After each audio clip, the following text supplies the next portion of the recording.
Hey guys, Jordan Lawley Basketball. What we got for you guys today is going to be the 3 keys in order to produce a perfect shot. And I'm not talking just a perfect shot I was going to know. I'm talking game ready, game rhythm shots. So let's make sure we focus and pay close attention to these 3 keys as we go through these examples. All right guys, let's get to it.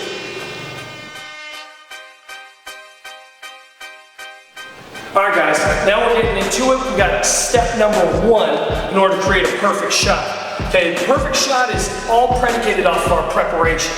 It's very important. One of the main overlooked keys to creating a great shot is going to be that preparation aspect. Okay, so what we're going to do is we're going to make sure as that ball comes to me that my body's going to be controlled and prepared. So I want to be active on my toes, ball in the air, feet in the air. Pull. Ball's coming to me.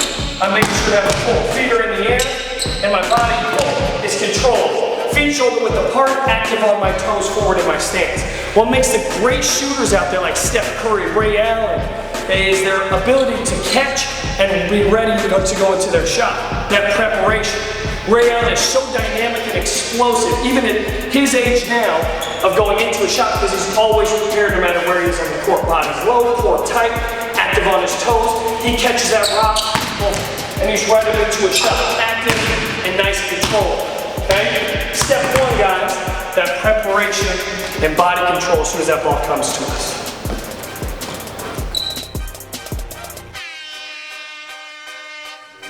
All right, guys, the second step in order to create a perfect shot is going to be our follow-through. Now, I know a lot of coaches and a lot of players have learned at a very young age to hold their follow-through with a hand in the cookie jar. Super corny, but it's the truth.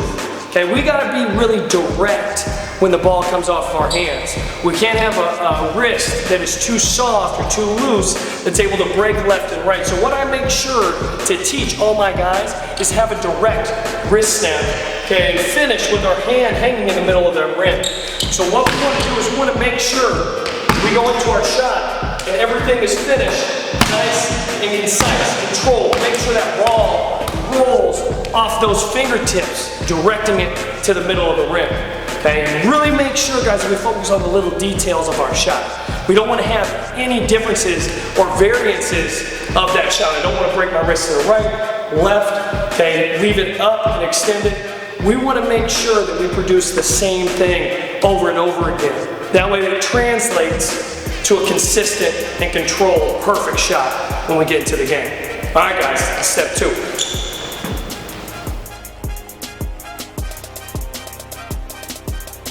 All right, guys, the third step in order to create a perfect game shot is going to be on our finish. Making sure that we're forward in our stance, just like we started, okay, we're going to be active on our toes. What I teach all my guys is to bounce like we're on a trampoline. And I know, super corny, okay, but we want to make sure we're forward in that stance. So when we finish, we're reminding ourselves to stay on our toes and use our legs.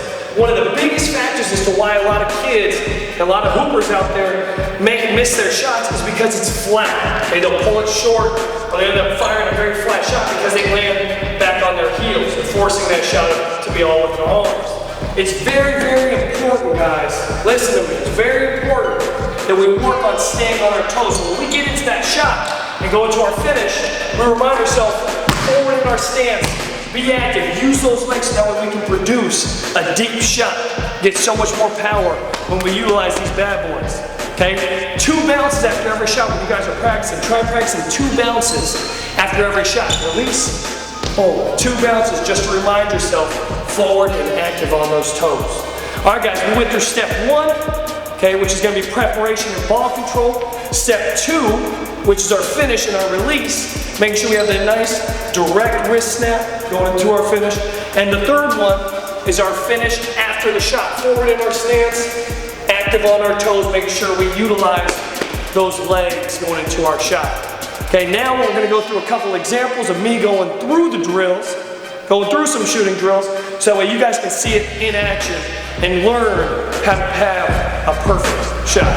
Let's go, guys.